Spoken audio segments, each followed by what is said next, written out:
Domnul ministru Predoiu, bună ziua! Cum e, domnule, cu dublu standard ăsta pe care îl tot aplicăm noi aici în România?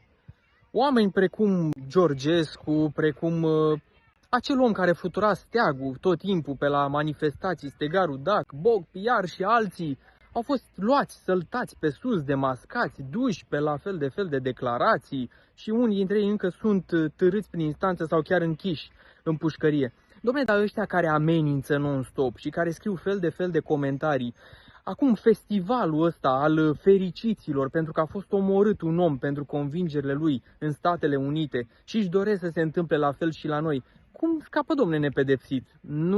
Nu trebuie să aplicăm aceleași reguli peste tot? Păi ori le aplicăm, ori nu le aplicăm.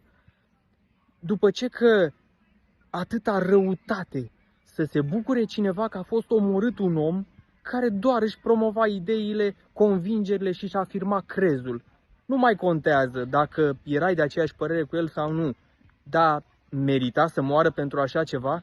Asta e societatea în care am ajuns să trăim? Și acum vedem comentarii pe la fel de influenceri și vedete ale rețelelor sociale cum că ar trebui să pătimească la fel și Simion, să pățească la fel.